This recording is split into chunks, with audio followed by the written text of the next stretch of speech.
लोकसभा चुनाव 2024 को लेकर बड़ी रिपोर्ट। हाँ, एग्जिट पोल आई सामने, जिसके बाद हर किसी के रोंगटे खड़े। इस बार सब कुछ होगा अलग। हाँ, अब देखना होगा प्रधानमंत्री नरेंद्र मोदी तीसरी बार बन जाएंगे या इस बार राहुल गांधी लगा जाएंगे बाजी, या बीच में अरविंद केजरीवाल भी क्या कर सकते हैं।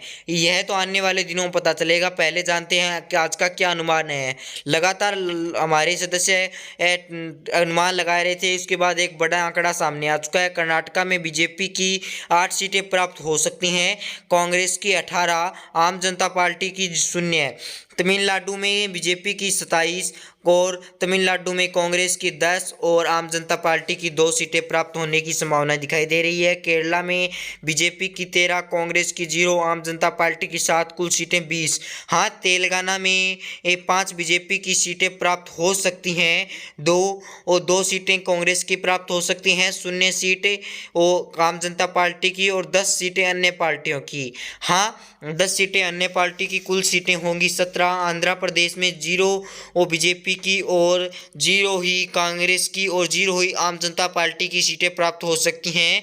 यहाँ तीनों पार्टियों में से किसी को सीटें प्राप्त होने की संभावनाएं कम दिखाई दे रही है और अन्य पार्टियों को 25 सीटें प्राप्त हो सकती हैं। कुल 25 सीटें ही हैं। उड़ीसा के अंदर, हाँ, उड़ीसा का अंदर 2 सीटें बीजेपी को प्राप्त हो सकती हैं और 6 सीटें कांग्रेस को प्राप्त हो सकती हैं और बीजेपी को 2 सीटें और कांग्रेस को 6 सीटें और आम जनता पार्टी को 0 सीट और अन्य पार्टियों को 13 सीट, कुल सीट रह सकती हैं 21। महाराष्ट्र में बात करें तो महाराष्ट्र में 32 सीटें बीजेपी को प्राप्त हो सकती है और 15 सीटें हो सकती है कांग्रेस को प्राप्त, 1 सीट अन्य पार्टी को। हाँ, 48 सीटें रहेंगी कुल। वहीं बात करें गोवा में 2 सीटें बीजेपी और कांग्रेस को दोनों को 1-1 सीटें प्राप्त हो सकती हैं। मध्य प्रदेश में 6 सीटें प्राप्त हो सकती हैं, बीजेपी को 23 सीटें, कांग्रेस को, अन्य पार्टियों को 0 सीटें प्राप्त होने की संभावना दिखाई दे रही है। गुजरात में बीजेपी को 0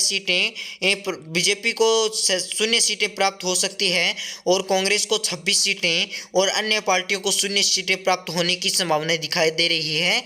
यहाँ 26 की 26 सीटें कांग्रेस ले जा सकती है। उसके बाद करें राजस्थान। हाँ, राजस्थान में कुल 25 सीटें हैं। 25 सीटों में से राजस्थान में 7 सीटें बीजेपी प्राप्त कर सकती हैं और 18 सीटें कांग्रेस प्राप्त कर सकती हैं, कुल सीटें रहेंगी 25। छत्तीसगढ़ में 11 सीटों में से 6 सीटें तो प्राप्त कर सकती हैं बीजेपी और 5 सीटें प्राप्त कर सकती हैं कांग्रेस। हाँ, पंजाब में 13 सीटों में से 3 सीटें अन्य पार्टियां प्राप्त कर सकती हैं, 1 पार्टी प्राप्त कर सकती है कांग्रेस 1 सीटें प्राप्त कर सकती हैं। पंजाब में एक भारतीय जनता पार्टी यानी बीजेपी 9 सीटें प्राप्त कर सकती हैं। उसके बाद आता है अपना हरियाणा। हाँ, हरियाणा में कुल 10 सीटें हैं। 10 सीटों में से 2 सीटें अन्य पार्टियां प्राप्त कर सकती हैं, तो आम जनता पार्टी 0 सीट प्राप्त करेंगी और कांग्रेस सीट प्राप्त करेंगी 2 और भारतीय जनता पार्टी यानी हमारी प्यारी बीजेपी पार्टी प्राप्त कर सकती हैं 6 सीटें। हाँ, उसके बाद आता है हमारा प्यारा सा राज्य हिमाचल प्रदेश। हाँ, हिमाचल प्रदेश में कुल सीटें हैं 4, 1 सीट प्राप्त कर सकती है बीजेपी, तो 3 सीट प्राप्त करेंगी कांग्रेस। हाँ, यानी कुल 4 सीटें रहेंगी। इसके बाद आता है हमारा उत्तराखंड राज्य। हाँ, उत्तराखंड राज्य में कुल कितनी सीटें हैं? 5 सीटें। आप उससे पहले चैनल को सब्सक्राइब करें, वीडियो को लाइक व शेयर कर दें, बेल आइकन कॉल पर प्रेस कर दें ताकि आने वाली कोई वीडियो आप तक सबसे पहले पहुँच के। हाँ, हम बात कर रहे थे उत्तराखंड की। उत्तराखंड में 5 सीटें हैं। 5 सीटों में से आम जनता पार्टी 0 सीटें और अन्य पार्टियां 0 सीटें प्राप्त कर सकती हैं और 3 सीटें प्राप्त कर सकती हैं कांग्रेस, 2 सीटें कर सकती हैं बीजेपी प्राप्त है। हाँ, इसके बाद आता है पश्चिम बंगाल। हाँ, पश्चिम बंगाल में कुल सीटें हैं 42, 2 सीटें प्राप्त करेगी बीजेपी, 5 सीटें प्राप्त कर सकती है, यानी 2 सीटें बीजेपी प्राप्त कर सकती है। सॉरी, प्राप्त करने का पूरा अनुमान नहीं लगाया गया है।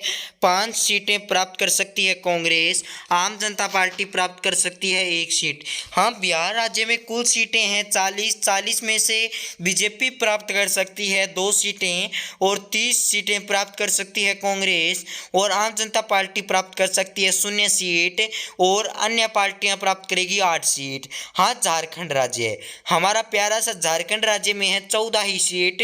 बीजेपी और कांग्रेस 7-7 सीटें प्राप्त कर सकती हैं। उत्तर प्रदेश में 3 सीटें प्राप्त कर सकती है बीजेपी, 51 सीटें प्राप्त कर सकती है कांग्रेस।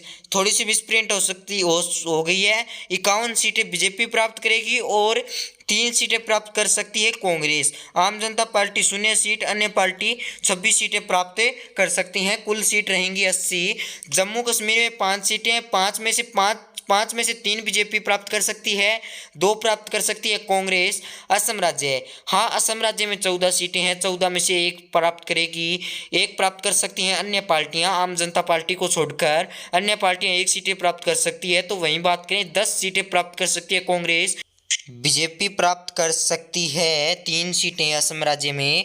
अब इसके बाद आती है हमारे देश की जान दिल्ली। हाँ, देश की राजधानी में कुल 7 सीटें हैं, 7 में से 1 सीट प्राप्त कर सकती है बीजेपी, 5 सीट प्राप्त कर सकती है कांग्रेस, 1 सीट प्राप्त कर सकती है आम जनता पार्टी को छोड़कर अन्य पार्टियां। हाँ, कुल बीजेपी प्राप्त कर सकती है 146 सीटें, कांग्रेस प्राप्त कर सकती है 245 सीटें। और वहीं बात करें आम जनता पार्टी 10 सीटें प्राप्त कर सकती हैं। तो वहीं बात करें इसके बाद अन्य पार्टियां 126 सीटें प्राप्त कर सकती हैं। हाँ, हमारे पास कुल 525 सीटों का आंकड़ा आ चुका था, उनमें से यह आपको मैंने अपनी स्क्रीन पर दिखा दिया है। आप अपने हिसाब से बताएं कि सरकार किसकी बनेगी, कांग्रेस की बनेगी या बीजेपी की। कॉमेंट में जरूर लिखें क्या अन्य पार्टियां कोई बाजी मार सकती है। जय हिंद।